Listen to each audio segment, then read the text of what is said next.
दोस्तों, भारत में क्रिकेट को एक खेल ही नहीं बल्कि एक धर्म का दर्जा दिया गया है और उस धर्म में सचिन भगवान की तरह पूजे जाते हैं। दोस्तों, सचिन ही वह क्रिकेटर हैं जिसने भारतीय क्रिकेट को एक नई ऊंचाई दी और क्रिकेट के खेल को घर घर तक पहुंचा दिया। एक समय तो ऐसा था कि सचिन के आउट होते ही आधा भारत टीवी बंद कर देता था।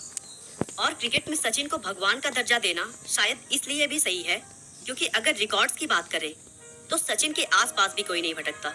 सबसे ज्यादा रन बनाने का रिकॉर्ड हो या शतक मारने का या फिर चौका लगाने का ही क्यों ना हो, सचिन हर रिकॉर्ड्स में सबसे आगे है। एक बार तो सचिन तेंदुलकर की तारीफ में एक ऑस्ट्रेलियन प्रशंसक ने कहा कि अपराध तब करो जब सचिन बैटिंग कर रहा हो, क्योंकि भगवान भी उस समय उनकी बैटिंग देखने में व्यस्त होते हैं। सचिन भारत के सर्वोच्च नागरिक सम्मान भारत रत्न से सम्मानित होने वाले पहले खिलाड़ी हैं। इसके अलावा उन्हें राजीव गांधी खेल रत्न पुरस्कार से भी सम्मानित किया जा चुका है। सचिन एक अच्छे खिलाड़ी होने के साथ ही साथ एक अच्छे इंसान भी हैं। वे हर साल 200 बच्चों के पालन पोषण की जिम्मेदारी के लिए अपनालय नाम की एक गैर सरकारी संगठन भी चलाते हैं। दोस्तों, आइए बिना आपका समय खराब किए हम सचिन तेंदुलकर के बचपन से लेकर क्रिकेट में उनकी अद्भुत सफलता तक के सफर को शुरू से जानते हैं। सचिन रमेश तेंदुलकर का जन्म 24 अप्रैल 1973 को राजापुर के एक मिडिल क्लास मराठी फैमिली में हुआ था।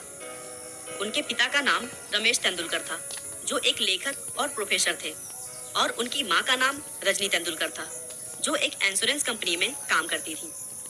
यह बहुत कम लोग जानते होंगे कि सचिन तेंदुलकर अपने पिता रमेश तेंदुलकर की दूसरी पत्नी के पुत्र हैं। रमेश तेंदुलकर की पहली पत्नी से 3 संतानें हुई, अजीत, नितिन और सविता, जो कि तीनों सचिन से बड़े हैं। सचिन तेंदुलकर का नाम उनके पिता रमेश तेंदुलकर ने अपने प्रिय संगीतकार सचिन देव बर्मन के नाम पर रखा था। सचिन को क्रिकेट का शौक बचपन से ही है, लेकिन शुरू से ही वह बहुत ही शरारती बच्चों में गिने जाते थे, जिसकी वजह से अक्सर स्कूल के बच्चों के साथ उनका झगड़ा होता रहता था।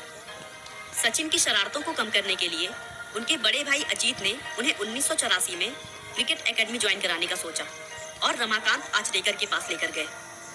रमाकांत आचरेकर उस समय के प्रसिद्ध कोच में गिने जाते थे, लेकिन सचिन पहली बार उनके सामने अच्छा प्रदर्शन नहीं कर पाए और आचरेकर ने उन्हें क्रिकेट सिखाने से मना कर दिया।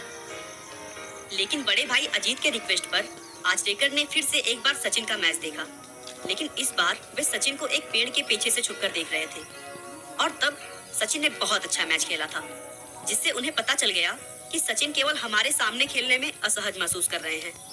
और फिर उन्होंने सचिन को अपने एकेडमी में ले लिया और क्रिकेट सिखाना शुरू कर दिया।